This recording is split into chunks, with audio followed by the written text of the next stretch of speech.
un poco para empezar nos gustaría hacerte una pregunta quizás la más complicada de todas, que es, ¿cuál es tu canción favorita? ¿Cuál es la que eliges para los karaokes?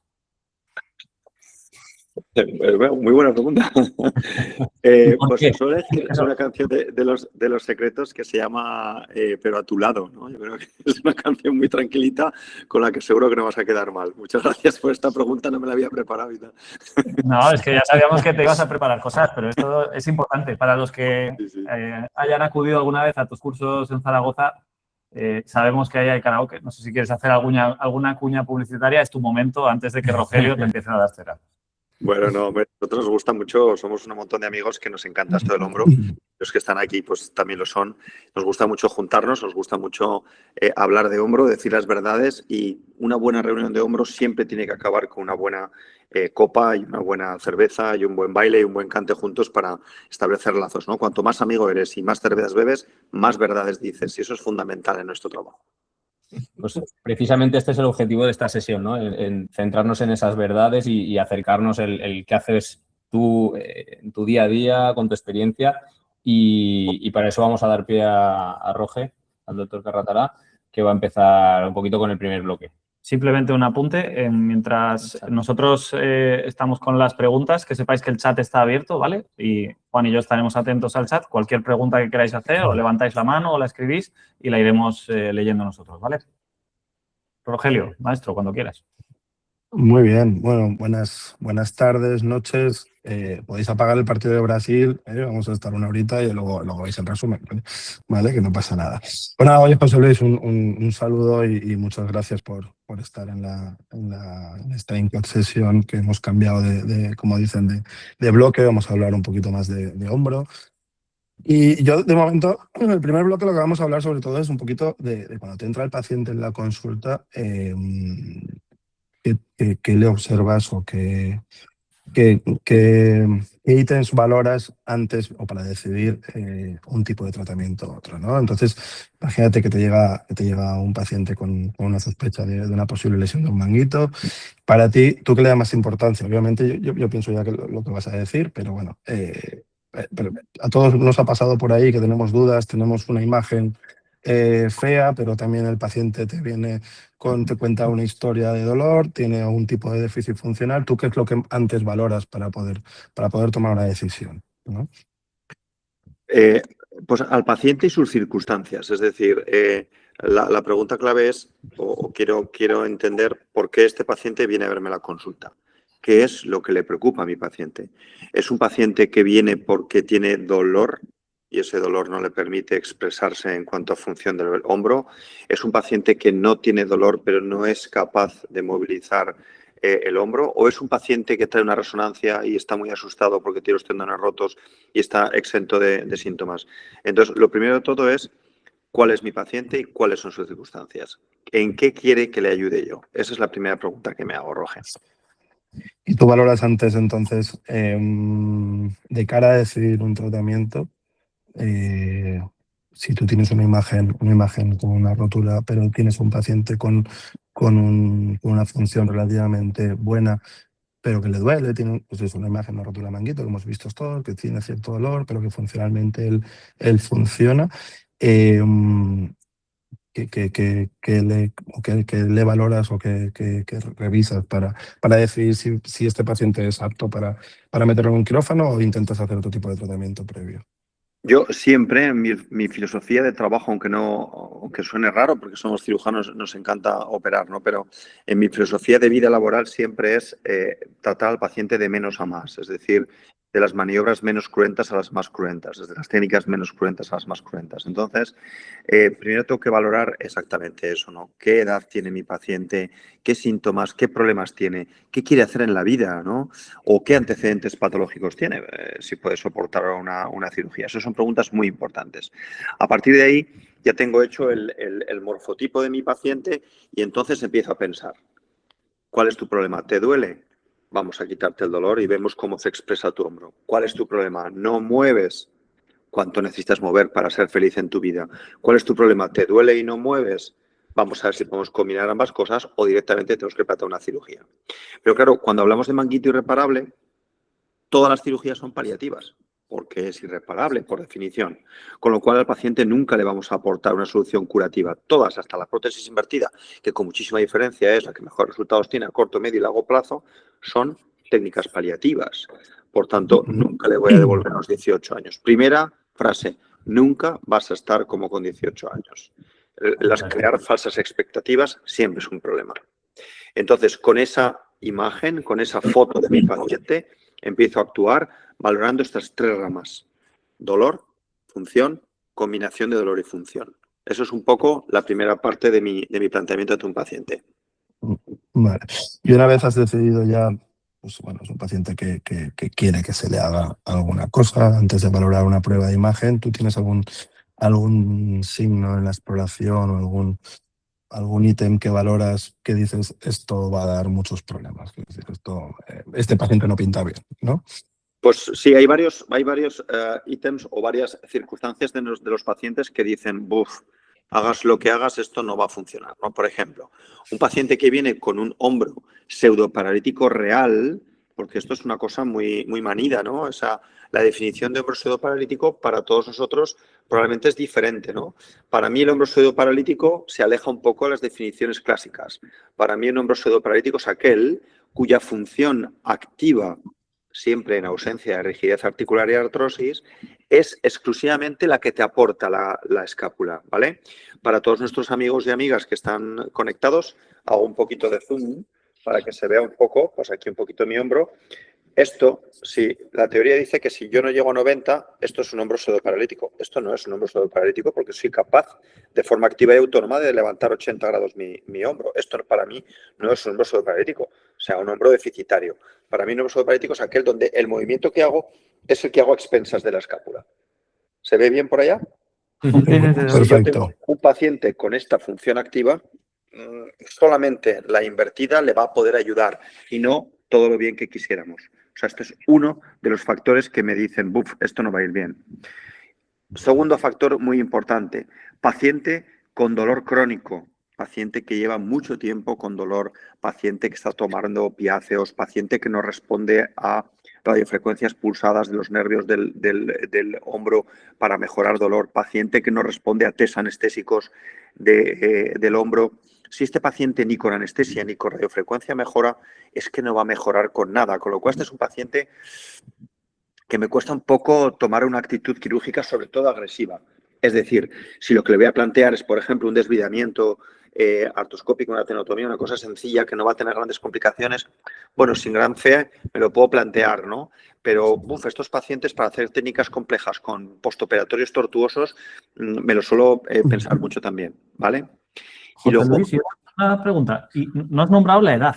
¿No? ¿La edad no tiene nada que ver en este algoritmo? ¿Es un limitante para ti? ¿La tienes en cuenta? ¿Es más la función del paciente? Claro, la edad. Hombre, si yo tengo un paciente con un manguito irreparable, con 80 años y está dolorido y con impotencia, pues la invertida no, es su segundo apellido.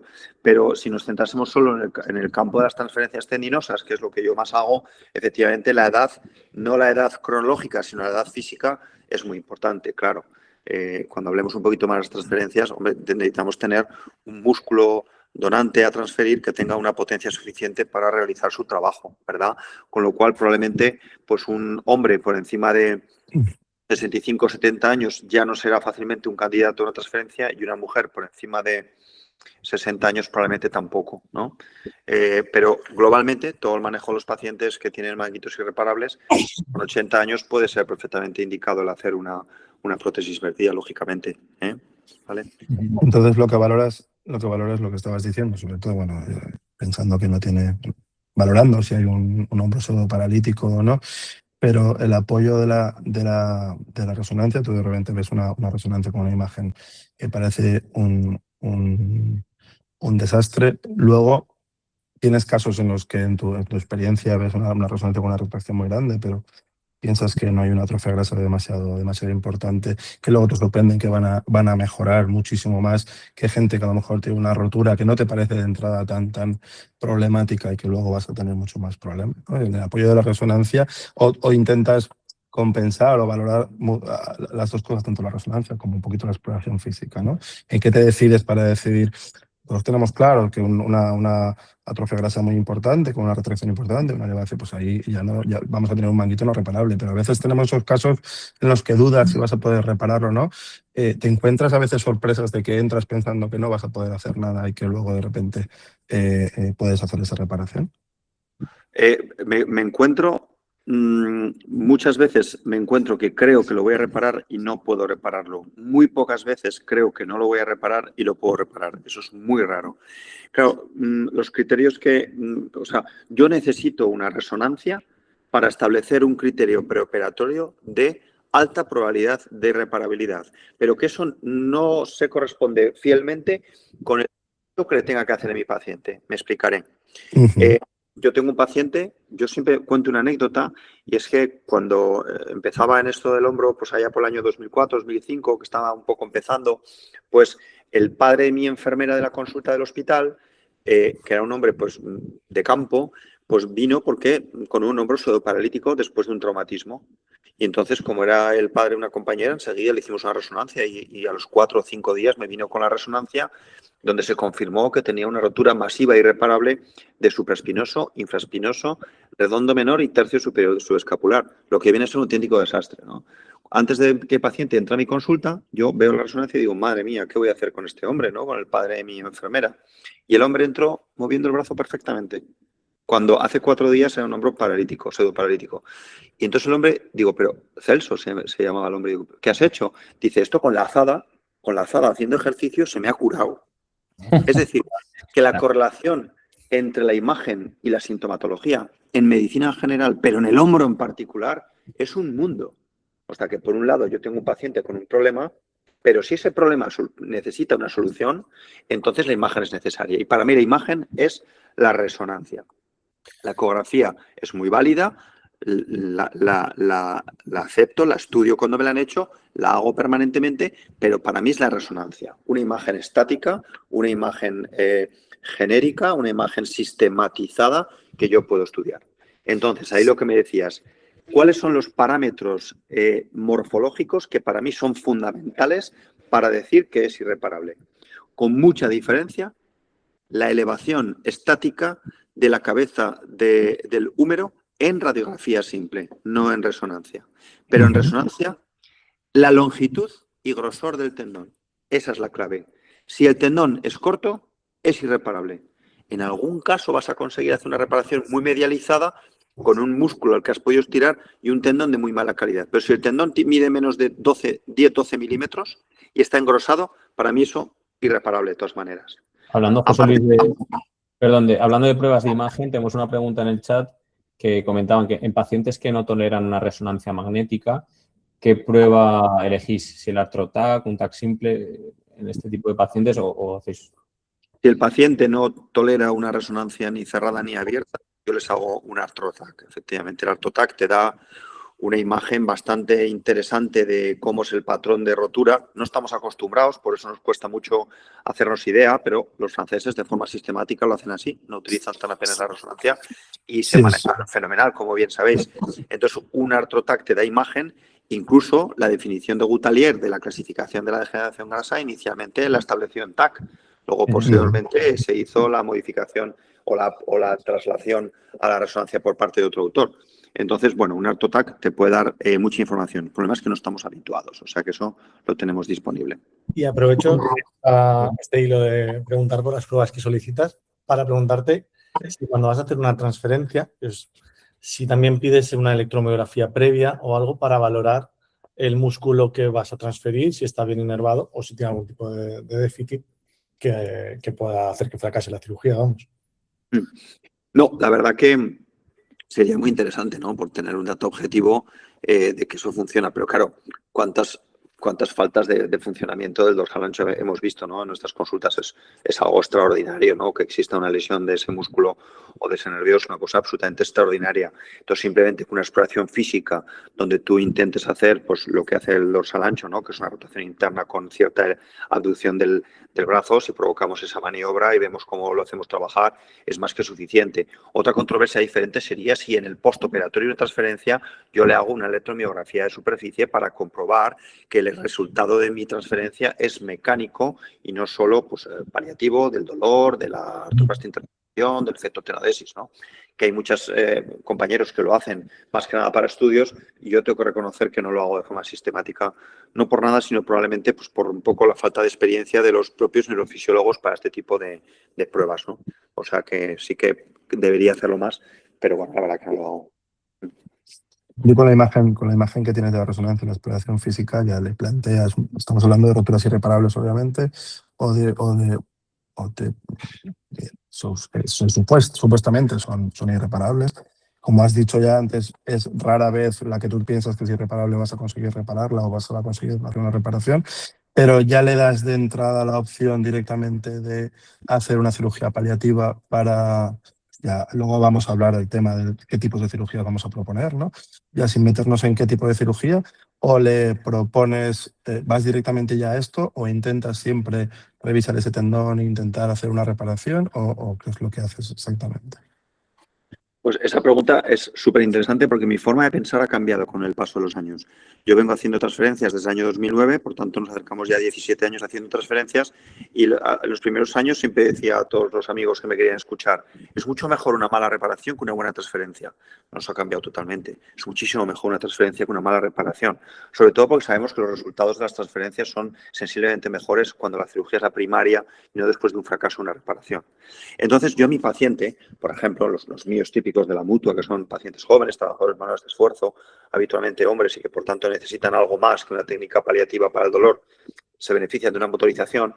Entonces, les planteo, yo si veo que claramente eso no es reparable, les digo a veces, voy directamente a hacerte una transferencia.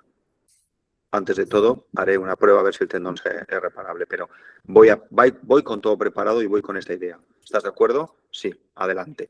Al contrario, tengo muchísimas dudas de si el tendón va a ser reparable o no, de cómo va a estar el subescapular, que lo necesito íntegro. Entonces le digo, voy a hacerte una artroscopia. Voy a ver en qué condiciones está tu hombro, voy a ver si te puedo reparar. Si no te puedo reparar, lo dejaré preparado para un segundo tiempo.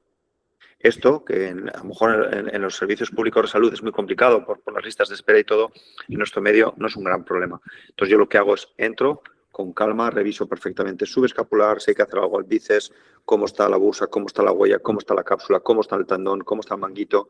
Compruebo con mucha calma haciendo todas las liberaciones superior, inferior, anterior. Y si veo que lo puedo reparar en condiciones mínimas de calidad, lo reparo. Y si no, paro ahí la cirugía, dejo toda la huella preparada, dejo toda la bolsa quitada, tengo todo para hacer una segunda cirugía a las 3, 4, 6 semanas, ahora explico la pauta, que esa cirugía me puede llevar 45 minutos a transferencia, porque tengo todo hecho. Entonces, la pauta, que os lo cuento ya, es que yo quiero hacer esa artroscopia, ver al paciente, explicarle lo que he visto, volverle a explorar a ver qué patrón clínico tiene, descartar que tenga una rigidez y en ese momento plantear la transferencia más adecuada, que el paciente esté de acuerdo, que vaya a colaborar conmigo en el postoperatorio de esta técnica y entonces lo hago. Ya digo, está todo el campo preparado y es una técnica que no tiene que durar mucho más de 45 o 50 minutos para el dorsal ancho o para el trapecio inferior ambas. ¿Y el paciente te acepta bien el proponerle, te voy a hacer una cirugía y si no, en un segundo tiempo, en mes y medio te lo vuelvo a operar? Pues en Zaragoza son muy permisivos, entonces aquí me crucifican un poco, yo creo. Bueno, no, que está perfectamente planteado, porque como bien has dicho, si intentas hacer una reparación que fracase y luego intentas hacer una transferencia, el resultado va a ser peor, está demostrado que va a ser peor, ¿no? Pero no debe ser, por lo menos en mi caso, no debe ser difícil convencer a un paciente de que a lo mejor entro, pero te lo dejo todo preparadito, pero no te voy a hacer nada más, ¿no? A ver, son circunstancias y circunstancias. Cuando lo hago en dos tiempos es porque inicialmente me planteo que pueda reparar ese manguito, vale, ¿no? Si tengo muy claro que no, entonces luego voy al revés. Voy a hacer la transferencia con unos minutos previos de intento de... Es muy sencillo, vas al paciente acromial, coges el tendón, lo movilizas y ya sabes si eso tiene expectativa de reparación o no, que es una cosa muy sencilla. Pero claro, es que hay pacientes que en ese contexto de manguito irreparable tienen pues una cierta elevación de cabeza que no sabes si las va a poder corregir con una liberación capsular inferior, un cierto grado de capsulitis, a lo mejor has de comprobar la situación del subescapular, en fin, que a veces tienes que hacer unos cuantos gestos para terminar de ver y tener claro de que ese paciente se va a poder beneficiar de una transferencia posteriormente, ¿no? Y bueno, te digo, el paciente si explica las cosas, no, vamos, jamás me han puesto una duda. Y si algún paciente que me ha dicho, y no se puede hacer todo en un tiempo, Por supuesto. Vamos allá, nos preparamos, intentamos reparar, pero es verdad que es una cirugía que me lleva más tiempo y que me deja un campo quirúrgico de menos calidad para ser muy preciso, una cirugía que tengo que ser muy preciso. Si yo utilizo 60, 70 minutos e intento hacer una reparación y finalmente no puedo, tengo una axila como un botijo, donde tengo que trabajar cuando yo habitualmente hago una obtención del injerto con una vía de 5 centímetros, ¿no? Y respetando todas las ramas sensitivos. Entonces se puede hacer, pero bueno, pues digamos que el resultado final puede no ser tan bueno. Y no creo que sea tanto problema al hacer 2 técnicas, siempre y cuando estén justificadas. Si no están justificadas, no. poner a 2 anestesias generales no es ideal, lógicamente. Y una pregunta, antes de entrar en esa parte quirúrgica, preguntas, ¿confías en la fisioterapia? ¿La haces previamente? No entiendo que sí. ¿Dónde y cómo la haces? Es decir, si tienes algún sitio donde la mandas específicamente o haga fisio y ya luego vemos. Y si confías también o haces una prehabilitación específica en esos casos donde te planteas este tipo de procedimiento, ¿no? Pensando ya en una transferencia, si los preparas de alguna forma específica o no. Pues sí, es fundamental.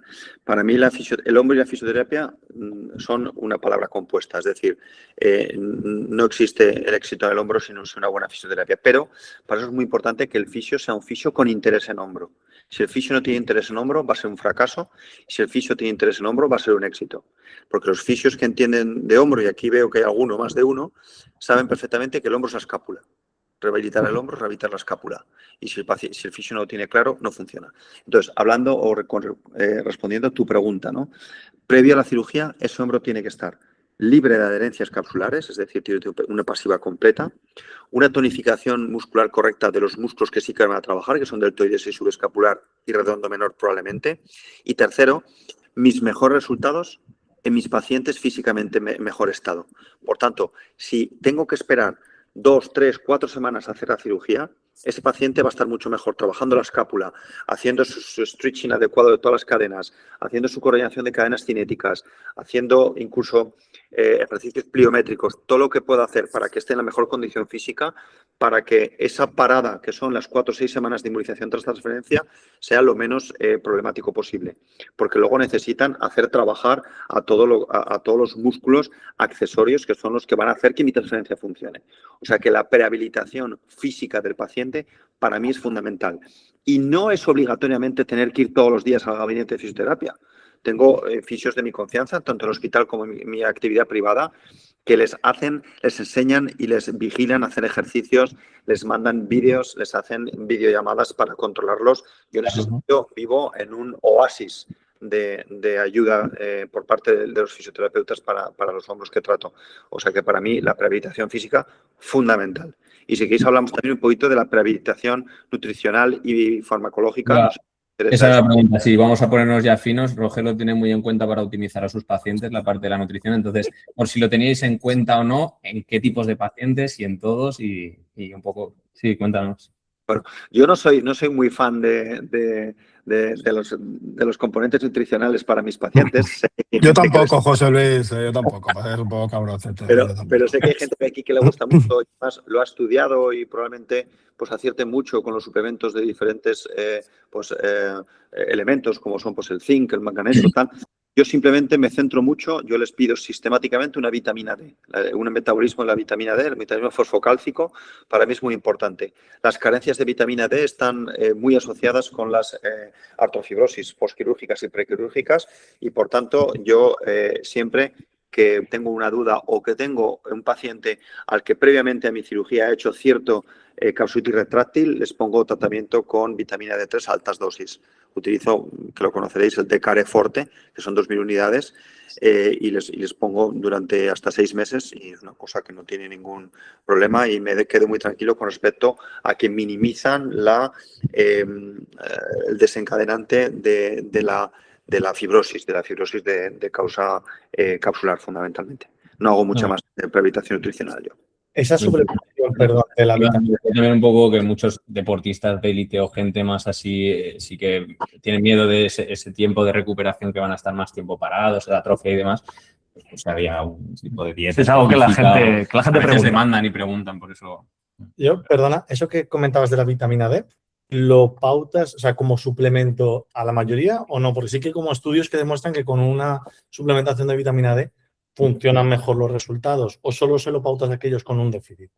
Pues claro, ese es un tema, lo trabajamos con el Servicio de Medicina Interna y Reumatología de mi hospital durante una temporada, pues nos parecía algo interesante. ¿Cuál es el problema? El problema es que no tenemos evidencia científica porque, claro, necesitaríamos series de 1 millón de pacientes para conseguir sacar evidencia científica para un ítem tan selectivo como es la vitamina D y su efecto en este tipo de casos, con lo cual no hay evidencia. Hay conocimiento bioquímico de lo que ocurre, hay conocimiento fisiopatológico del desarrollo de las capsulitis y en base a eso hacemos un tratamiento empírico. Entonces, si yo tengo un metabolismo fosfocálcico alterado en el estudio preoperatorio donde yo lo añado, pues ya está, no tengo dudas. Pero un paciente con una vitamina D normal y una tendencia a la capsulitis, se lo pongo también. Porque lo que tengo claro es que para hacerle una toxicidad con vitamina D, vamos, tiene que ser la bomba aquello, es muy frecuente, por tanto voy a perder poco. Es una medicación con pocos efectos secundarios, es una medicación barata y es una medicación que no tiene muchos problemas para que el paciente se la tome, ya que es una toma diaria y bastante sencillo. Es lo que hago, sí. José Luis, y un poco vamos a ir saltando de escenario. Tenemos ya al paciente planteado, prehabilitado nutricionalmente, fisioterápicamente. Entonces, si entramos un poco en el capítulo del tratamiento, ya nos has anticipado tu técnica favorita, te delatas. Sabemos que eres el rey de las transferencias, en cierto sentido, tienes muchísima experiencia, pero ahí va un poco la pregunta. Teniendo una técnica favorita o que al final nos pasa a todos, que se te da bien y que tienes más experiencia, ¿crees que tienes cierto sesgo en casos en los que puedes plantear una reconstrucción capsular o tal? ¿Empujas más hacia ese lado o crees que o intentas que sea el paciente el que decida? ¿Tienes algún sesgo a lo mejor en tu caso? Yo creo que no, porque me lo dice mucha gente, gente que le interesa mucho el tema y me escribe o viene a verme o compartimos tiempo en un curso, un congreso y me dice, hombre, es que tienes mucha experiencia. Digo, yo creo que tengo muy poca experiencia. ¿Pero cómo dices eso? Digo, claro, porque llevo 17 años haciendo una técnica. Si solo con que hiciese 10 al año tendría 170. Yo tengo 82 pacientes con transferencia de dorsal ancho, recogidos todos, y esa es mi experiencia en paciente. En cadáver he hecho muchísimos, pero en pacientes son 82. ¿Y por qué? Porque selecciono muy bien el paciente. Es una cirugía que tiene una complejidad no técnica, porque al final te la aprendes, sino una complejidad perioperatoria, el paciente, el inmovilizador, la rehabilitación, etcétera, etcétera. Entonces, has de seleccionar bien al paciente. Con lo cual, hombre, lo que tengo es poco problema para indicarla, porque la domino, pero no hago hiperindicación. Yo soy una persona que me considero muy conservador. Es decir, me lo pienso siempre, desde residente, me pienso 3 veces cualquier paciente antes de indicar una cirugía.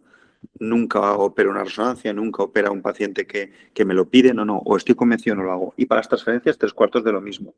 Verdad que yo en el medio en el que me muevo, que es la mutua accidentes, los pacientes con manguitos irreparables son pacientes entre habitualmente 55 y 65 años con trabajos manuales de esfuerzo en brazo dominante. Esa es la mayoría de mis pacientes. Entonces, ¿qué les puedo plantear? ¿Una radiofrecuencia y una rehabilitación? No van a trabajar. ¿Qué les puedo plantear? ¿Una invertida?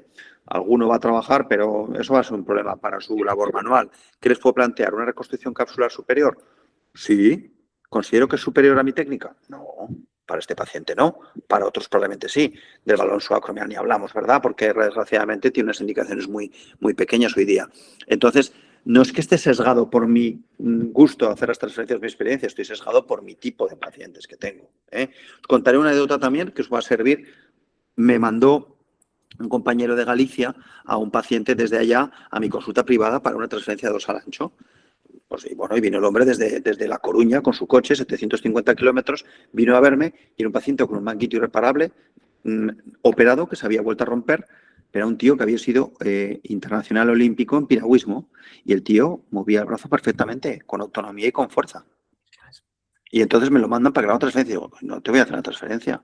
Pero ¿cómo me dices eso si vengo desde La Coruña? Digo, pues si es que no hay indicación. Si es que la expectativa de mi transferencia es lo que ya tienes. Hombre, pero no me digas esto. Fíjate, es un paciente privado, que es que al día siguiente lo voy a operar haciendo la técnica que más me gusta. Oye, voy a ganar un dinerillo que va a servir para pagar el cole de mis hijos. Pero es que no es eso. Es que no está indicado. Es que la expectativa de mi cirugía es recuperar la función autónoma sin dolor y ya lo tiene. Este paciente lo que tiene que hacer es una rehabilitación en condiciones y el día que empeore ya lo valoraremos. Pues este paciente se fue a ver a otro compañero a Madrid, le hizo una reconstrucción capsular superior, que obviamente fracasó y volvió otra vez a verme a lo mismo. Le dije, pero vamos a ver, estás empeñado. Si afortunadamente después de una reconstrucción capsular superior que ha fracasado sigues teniendo función autónoma, me cago en la leche y sin dolor, digo, vete, que no hay que operarte. Y entonces el tío se fue a ver a Gianeccio Paribelli a Rávena, a Italia, que es mi maestro, porque claro, como yo no le quería operar, dice, pues me voy a Italia, que me opere Paribelli y tal. Se fue a Italia, entonces fue para allá y se presenta allí y dice, pero ¿tú qué haces aquí? Si en España está José Luis y tal. Dices que no me quiero operar, y dice, pues vale, te puedes ir, que yo tampoco te voy a operar. O sea, que hizo un viaje en Valdés porque ni siquiera le exploró Gianeccio, ¿no? O sea que hay que hacer las cosas correctamente. Yo creo que esa es la clave para que las cosas salgan medianamente bien en un campo difícil. Claro, genial, la verdad es que esa anécdota resume muy bien todas las dudas que nos pueda plantear. Muchas gracias. Y de cara a casos en los que ya te vas inclinando, pues un paciente un poquito más deteriorado, si ves que la transferencia ya entra en un campo de fracaso, pero estás un poco al límite, ¿qué es lo que te puede inclinar a rechazarla y cambiar? Por ejemplo, ya pienso incluso en una invertida o en una reconstrucción capsular. ¿Cuál es tu top limit? Sí, Bueno, claro, hay que entender un poco lo que es una transferencia. Transferencia es coger pues, un músculo tendón y desinsertarlo de una zona y llevarlo a otra para que haga un trabajo parecido. Y para eso necesitamos, pues eso, que los pares de fuerza se restablezcan, que tengamos músculos que trabajen correctamente, que la función pasiva esté completa, que el paciente sea colaborador, que físicamente esté bien, una serie de cosas. Entonces, todo aquel que no las tenga ya me echa para atrás, ¿verdad? En mujeres, pues lamentablemente el resultado es inferior. Primero porque sus expectativas son diferentes y segundo porque la capacidad de excursión y potencial de un músculo transferido, en general, hay mujeres muy fuertes, es menor. Luego las mujeres también me llevan a pensar en otras posibilidades. Pero si es un paciente que tiene 60 años y que, por ejemplo, está trabajando en una línea de montaje, en una cadena donde está haciendo trabajo manual, pero no de hombro, y es un paciente que se ha caído porque ha tropezado en su trabajo o se ha caído en una escalera o cualquier cosa, y realmente su hombro no necesita levantar pesos arriba, pues es un paciente que a lo mejor lo puedo solucionar con diferentes técnicas, pues desde la reconstrucción capsular superior, que yo personalmente no utilizo, pero que estaría perfectamente indicada en cualquiera de sus modalidades, con una técnica mucho más conservadora mediante una unidad del dolor más una buena fisioterapia, por ejemplo. Entonces, vuelvo a lo mismo. Características físicas del paciente, edad física del paciente, requerimientos laborales y personales del paciente, y un poco eso es lo que me hace pensar en otras posibilidades. Ahora, ¿eso quiere decir que me viene un paciente de 70 años, varón, jubilado, que le gusta tener un campo o le gusta tener una afición donde tiene que levantar los brazos, que está físicamente bien y donde se puede hacer una transferencia? No tengo ningún inconveniente. Ningún inconveniente. Un hombre de 48 años, obeso, diabético, cuello corto, que ha estado rígido, cabeza elevada, tal, no pierdo tiempo. No pierdo tiempo, no va a funcionar nunca. Paciente dolor crónico, en fin, yo tengo que adaptarme al paciente.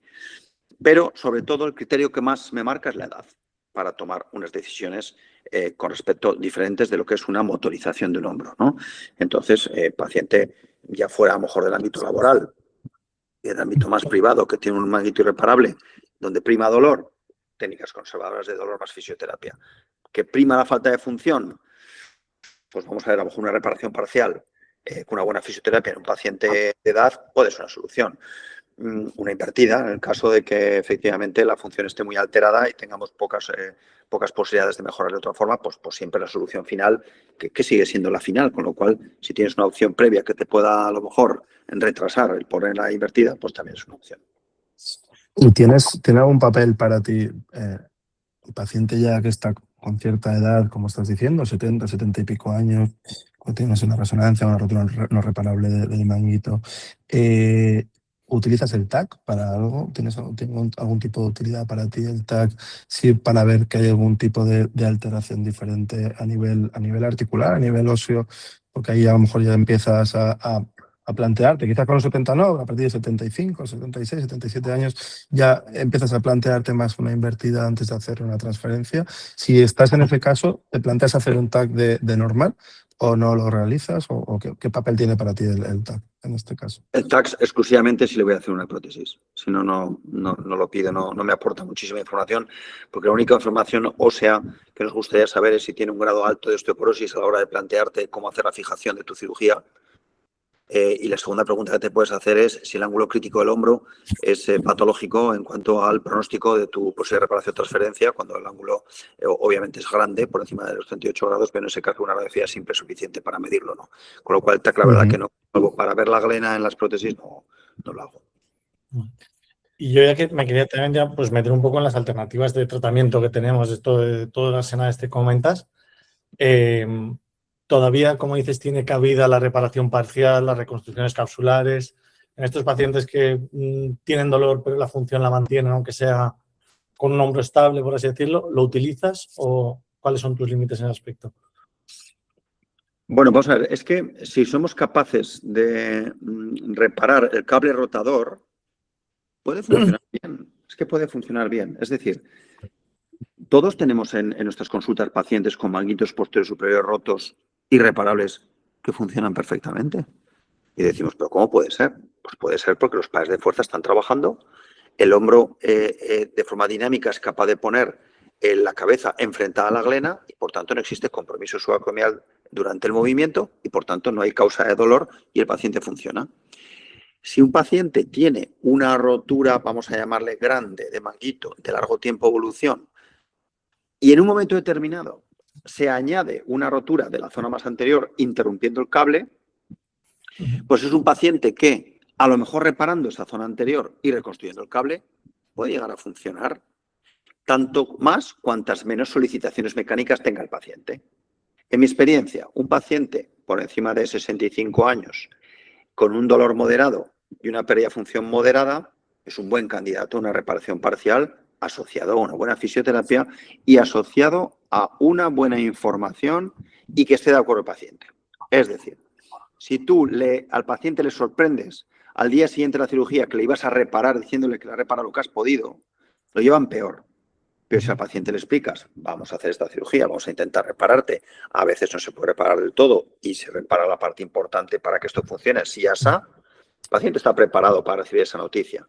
Pero el grado de frustración que recibe un paciente que espera una reparación y finalmente le haces una cosa parcial, es algo que le genera cierta seguridad y cierta desconfianza y le hace percibir los resultados de una forma negativa. Eso en el campo del ámbito laboral es absolutamente trascendente, ¿no? O sea, en el ámbito laboral yo tengo pacientes, trabajadores manuales que les he hecho una reparación parcial y están trabajando porque han entendido perfectamente que hemos hecho eso, que ha ido bien y que no nos cerramos puerta a nada más que en el futuro. Si el paciente es colaborador, puede ir muy bien. Si el paciente no es colaborador, que es una cosa bastante frecuente en las mutuas, pues va a ir mal siempre, ¿no? O sea que sí que para mí hay mucha posibilidad de reparación parcial.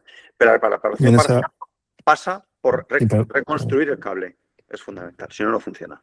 Vale, y luego para enfocarnos un poco más en los déficits de función de los que hablas, por ejemplo, mi principal duda siempre es en la del déficit de flexión anterior, ¿no? Que es el que en el paciente joven, ¿hacia dónde tiraríamos? O bajamos mucho la invertida. No sé si en tu experiencia en las transferencias hay alguna de ellas que nos pueda recuperar algo de flexión, no tanto la rotación, o si ese paciente es el candidato a hacer la reparación parcial más una aumentación con el bíceps o alguna reconstrucción. ¿Cómo manejas tú ese paciente, el joven con el déficit anterior? Claro, el déficit de elevación anterior o flexión anterior para mí es indicación fundamental de transferencia dorsal ancho según la técnica que yo realizo. Que para el que no esté habituado lo que hacemos es, si esto es anterior y esto es posterior, es llevar el tendón con inserción plana muy anterior, de tal manera que cuando hace la cocontracción lo primero que hace es deprimir la cabeza, de tal manera que estamos poniendo la cabeza centrada con respecto a la glena, pero el segundo efecto que tiene directo es la elevación anterior. Si el paciente está en abducción de 90, hace rotación externa. Si el paciente está con el codo pegado al cuerpo, no hace rotación externa. Eso quiere decir que para pacientes con patrón clínico ILAE, que significa Isolated Lack of Active Elevation, es decir, pacientes que no tienen elevación anterior, como dices, para mí es dorsal ancho.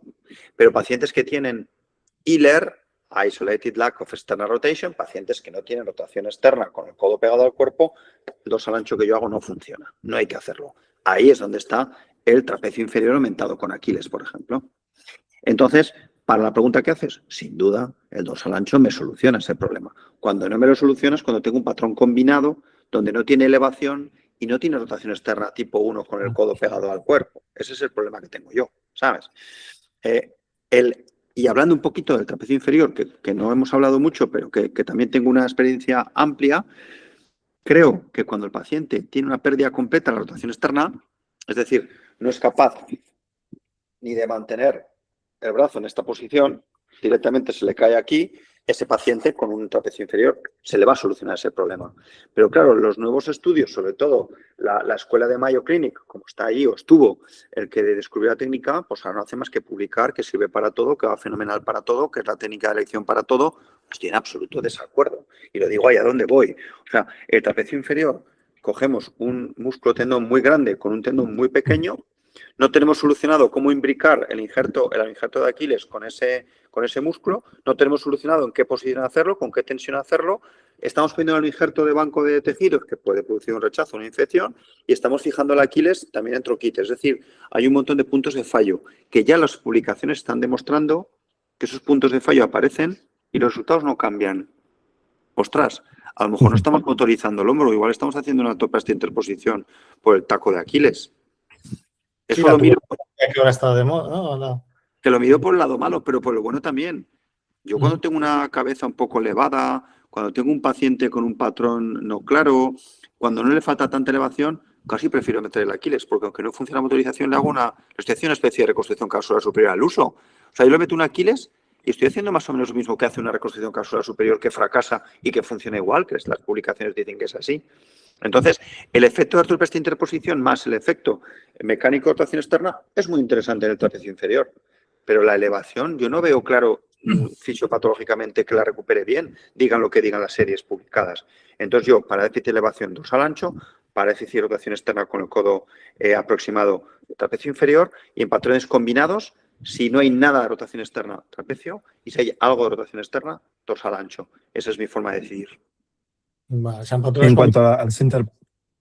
Perdón, Borja. Habla, Borja. Sí, sí. No, yo es por eso, por enfocar de cuando... O ir matizando como los pases, en las rotaciones externas de déficit, te da igual que te falle aquí debajo que te falle aquí arriba. Ahí vas al trapecio. No, vale. Si rotación externa con el codo pegado al cuerpo está abolida, siempre trapecio. Si me la mantiene, puedo elegir dorsal ancho, no hay problema. Porque lo único que no le puedo devolver con mi dorsal ancho es la rotación externa con el codo pegado al cuerpo. Entonces, esa no le puedo devolver nada. Luego, si tiene 0, fracasará.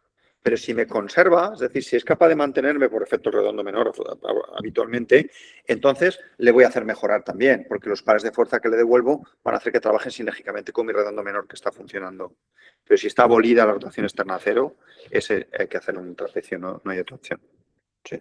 José Luis, una pregunta que tenemos aquí en el chat. Nos pregunta el doctor Diego Valdez si tienes alguna indicación para la tuberoplastia. Hola, Diego. No la practico mucho, la verdad. Me parece agresiva, me parece peligrosa, tanto si le pones o no luego tendón encima, ¿no? Pero la verdad que no me la planteo habitualmente. No sé vosotros si os planteáis alguna circunstancia. He hecho alguna en secuelas de alguna fractura y tal, pero eso creo que es otro tema, ¿no? Pero sí, eso tiene que desinsertar todo el manguito de tuberoplastia, pero ahora insertar... Teniendo en cuenta que el índice de fracasos de las reparaciones se van desde el 15 hasta el 95%, pues no es una cosa que me encante, ¿eh? Y como tratamiento aislado para un manguito no reparable, como tratamiento paliativo, bueno, pues puede ser, pero bueno, yo creo que un desvidamiento más una radiofrecuencia más una fisioterapia da unos resultados muy satisfactorios. Quizá tocar el hueso, igual que la acromión, se lo puedo evitar por la cosa de la tendencia a las artrofibrosis derivadas de la exposición de la esponjosa, que no es que esté demostrado, pero yo estoy convencido, por la verdad que no me animo mucho. No sé si habré contestado a Diego, espero que sí. Seguro. ¿Y tienes algún tipo de experiencia, hablando del efecto que hace de interposición, a veces en Aquiles, el hacer un refuerzo, tanto si hay una reparación parcial, ya sé que no estás no eres muy activo en reconstrucciones capsulares, no tienes una gran opinión tampoco, pero ¿tienes alguna opinión o alguna experiencia en utilizar ese tendón del bíceps, que se habla mucho últimamente, para o bien reforzar esa reparación parcial o para intentar hacer una plástica de interposición, una reconstrucción capsular superior con ese tendón del bíceps? Pues mira, leo con gusto todas las cosas que en el último año y medio están saliendo de la cantidad de técnicas que estamos haciendo con ese tendón que hasta hace año y medio había que cortarlo siempre porque daba muchísimo dolor, ¿no? O sea, es un oxímoron. Esto que ocurre en nuestra especialidad es un oxímoron, ¿no? Porque llevamos años diciendo el bíceps duele, pero si está perfecto, no, que duele, córtalo. Bueno, hemos ahí sacrificado, amputado tendones sin talento y ahora los sacamos de su sitio, los ponemos fijados con anclajes más posteriormente, o los cortamos de la glena y los fijamos en el húmero, o los dejamos en la glena y los cortamos abajo y los fijamos en el húmero, o les hacemos 3 vueltas y les hacemos una artroplastia de interposición, o hacemos una hamburguesa y... Es que claro, de momento me lo tengo que creer. No digo que no funcione, pero me lo tengo que creer. Y me tengo que encontrar un tendón inmaculado. Inmaculado. No es menos cierto que con esto que lo digo un poco de cachondeo, desde hace año y medio no corto ninguno. Y no les duele más. Están exactamente igual, de bien o de mal. O sea que esto del bíceps para la siguiente reunión que yo vendré de asistente. No cortas ninguno, aunque hagas una reparación normal del tendón que muchas veces afecta a la polea, el bíceps está por ahí y lo ves bien, tú lo dejas. Ya sé que no es el caso del tema, pero me ha parecido interesante. Pues yo soy muy killer del bíceps. Si está sano el bíceps, es decir, bíceps íntegro, lo traes y no está rojo. Si está sano, lo dejo. Si reparo encima, al acabar la cirugía, me meto fenomenal, lo vuelvo a explorar, a ver si está comprometido y lo dejo. Incluso si queda expuesto, lo dejo. Porque a lo mejor opero una irreparable que lleva un año y el tendón está sano. Pues lo dejo porque se va a estropear a partir de mi cirugía si se supone que va a funcionar mejor. Y de verdad que no he tenido que reoperar ni un solo paciente porque le molesta el bíceps, ni siquiera he tenido que infiltrar un bíceps con guía ecográfica. O sea que de momento no. Pero volviendo al tema de reparación parcial, que me has preguntado sobre el bíceps, lo que sí que tengo que decir es que veo muy bien los compañeros que hacen reparación parcial más reconstrucción capsular superior. Lo veo perfecto. Es decir, le das pares de fuerzas, restitución del cable y le pones artroplastia de interposición. Me encanta. Pero siempre y cuando mi compañero diga que le hace una reconstrucción capsular superior como artroplastia de interposición, no como recuperación de la biomecánica o de la estática del hombro, porque no me la creo, simplemente por eso. Me parece perfecto. Yo tengo una serie pequeña de 6 pacientes con reparación parcial más espaciador biodegradable, porque es una cosa que hacía luego en la FOS en una época y digo, bueno, pues no me parece descabellado. No es que haya obtenido ninguna información con 6 casos, pero mi idea era eso, ¿no? He hecho una reparación, me ha quedado una zona con déficit, voy a ponerle algo que minimice el efecto pues, de roce que pueda generar dolor, al menos temporalmente, hasta que la mecánica del hombro funcione, la escápula funcione y ese hombro permanentemente esté bien colocado y no haya roce. Bueno, pues hice aquello, no he sacado conclusiones, pero entiendo perfectamente el que pueda hacer una reconstrucción capsular asociada a una reparación parcial. Me parece una buena idea. Para eso el balón a lo mejor podría tener algún significado. ¿El balón subacromial podría tener un... Yo no lo he gastado nunca y no soy muy creyente del balón y sé que cada vez se gasta menos, pero no sé si en este tipo de casos haces una reparación para intentar hacer un despaciador únicamente y darle un tiempo a esa reparación parcial, si tiene algún sentido o no. A mí me ha generado muchas dudas el espaciador desde el primer día que lo puse. Habré puesto unos 30, 35 y la verdad que los tengo muy seguidos porque lo que hacía hacer es ecografías seriadas en cada consulta para ver un poco qué pasaba con el espaciador, cuánto realmente duraba su efecto. Y lo que me di cuenta es que el suero que se insuflaba dentro del espaciador para darle un volumen suficiente, ni mucho ni poco para que no se reventase, pero para que hiciese función, se perdía líquido de una forma temprana. O sea, no era tanto un problema, desde mi punto de vista, que no lo tengo demostrado, no era tanto un problema de que se reabsorbiera el material del que estaba hecho el espaciador, sino que el mecanismo de sellado, no sé si lo tenéis en mente cómo funciona, ¿no? El dispositivo tiene un mecanismo que tira de una valvulita, cierra el orificio por donde entra el suero y hace como de cierre. Ese mecanismo de sellado yo creo que no era muy perfecto y con frecuencia aquello fallaba y se escapaba el suero por allí. Yo lo que veía en mis pacientes es que el suero enseguida perdía su efecto. En cambio, el tejido que formaba el espaciador sí que mantenía su indemnidad durante un tiempo entre 3 y 6 meses. Luego, si el efecto era el del tejido, que no sé, ahora no soy capaz de decir el nombre porque era un elemento muy complicado, para no sé qué, no me acuerdo ahora mismo. pues ese tejido sí que puede hacer de un poquito de artroplastia interposición, pero ese efecto deseado de mantener un poco cabeza en su sitio, deprimir cabeza, tal, nunca lo vi claro, ¿no? Entonces, tengo pacientes, sobre todo añosos y con pocos requerimientos físicos, que con el espaciador han quedado muy contentos, pero es que no sé si a lo mejor les hubiera hecho una infiltración o una radiofrecuencia y hubieran quedado contentos, o no sé si con el SBDT hubieran quedado contentos. Entonces me retrotraigo al estudio que hizo Enrico Gervasi, que es un buen amigo italiano, que es un tío muy ocurrente, y él hizo una serie de 22 espaciadores que los puso con guía radiográfica, no de forma artroscópica, percutáneo con guía radiográfica. Entonces puso 22 espaciadores sin hacer ningún gesto, ni bíceps, ni bursa, ni nada. Y él dijo que tenía buenos resultados. Luego, a lo mejor, efectivamente, el espaciador tiene su efecto como artroplastia interposición, como algo.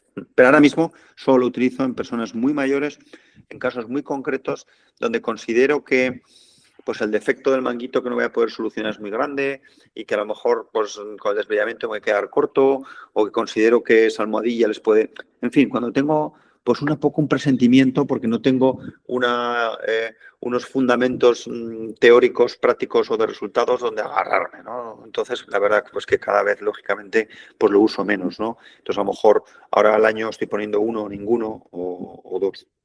O sea que... José Luis, vamos a intentar, para que no nos queden así temas sin tocar, hacer como unas últimas preguntas, ¿vale? Y vamos a pedirte que intentemos ser como un poco escuetos para que no queden. Una que ha quedado en el tintero hasta ahora es el tema de los biológicos.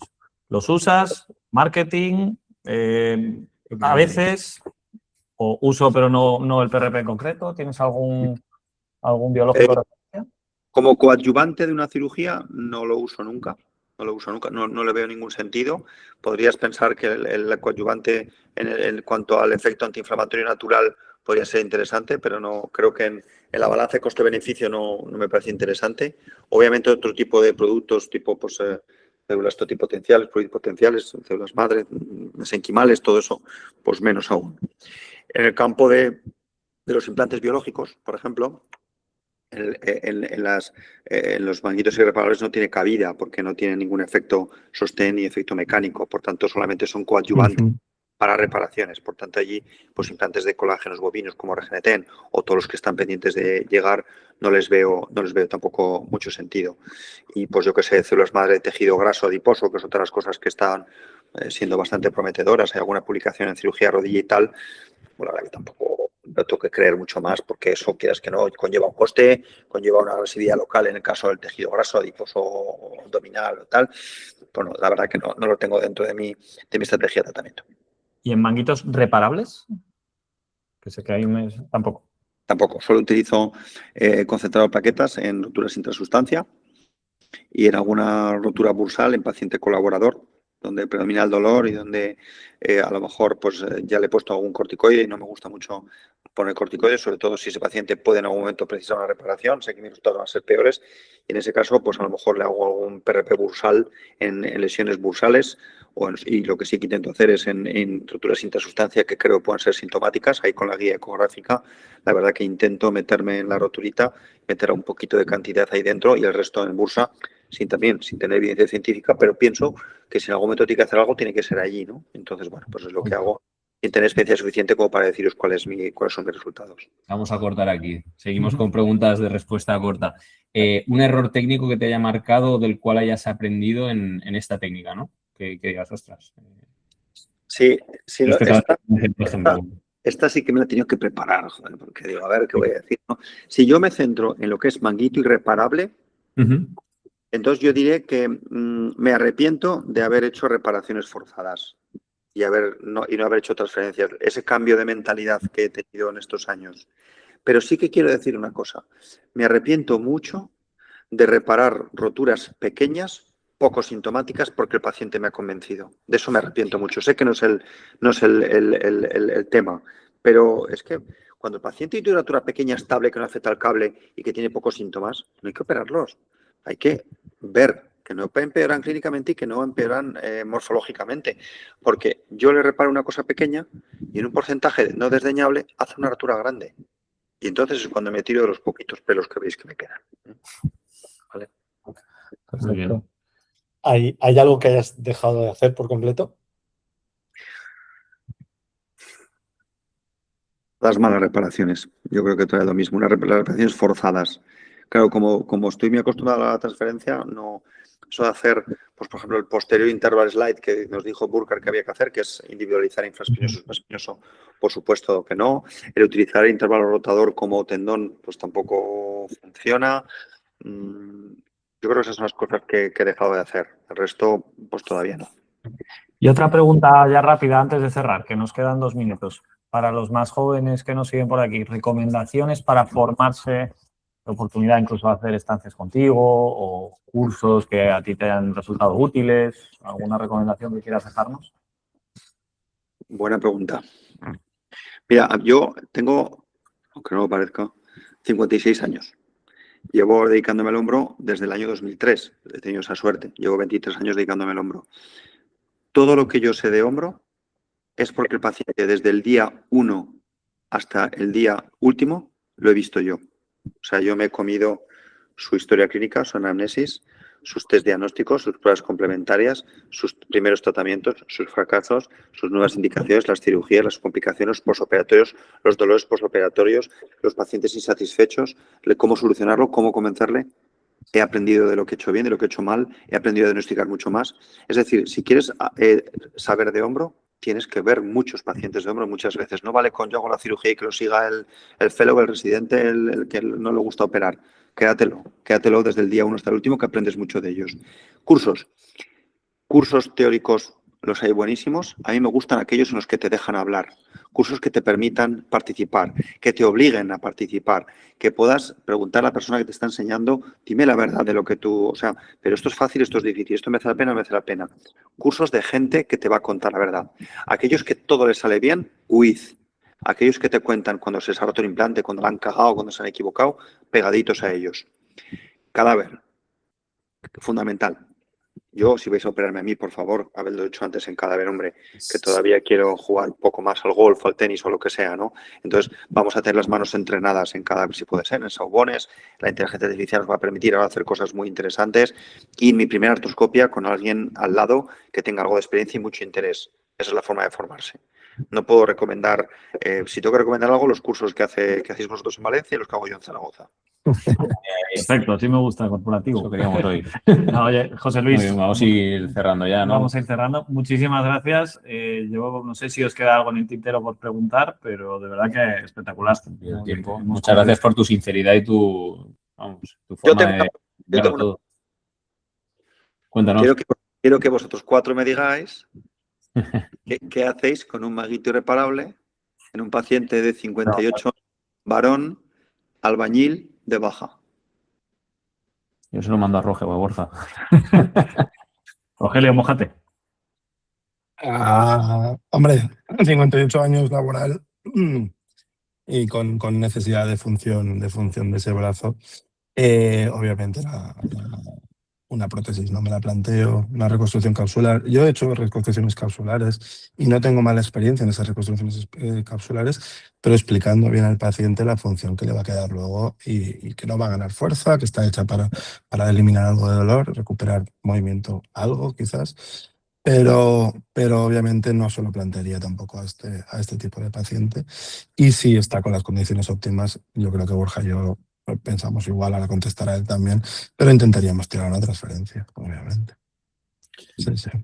Y yo creo que, a ver, que siguiendo un poco los cánones esto, pues al final habría que ver, en base a la pregunta, si ese hombro es funcional o no es funcional, es decir, si aunque sea con dolor lo llega a mover o no, para intentar hacer un tratamiento fisioterápico o no, si eso nos falla, yo me iría a una transferencia. Dentro de mi experiencia, yo no tengo transferencia con los dorsales, yo tengo experiencia escasa. Tendremos hechos pues, juntos, Rojillo tendremos 4 o 5, previos él habrá hecho unos cuantos, yo había hecho unos cuantos.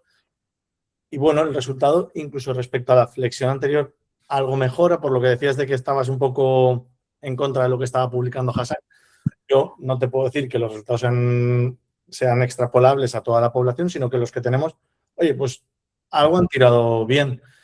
Y tenemos unos cuantos todavía que están pendientes de ver la evolución, pero vamos.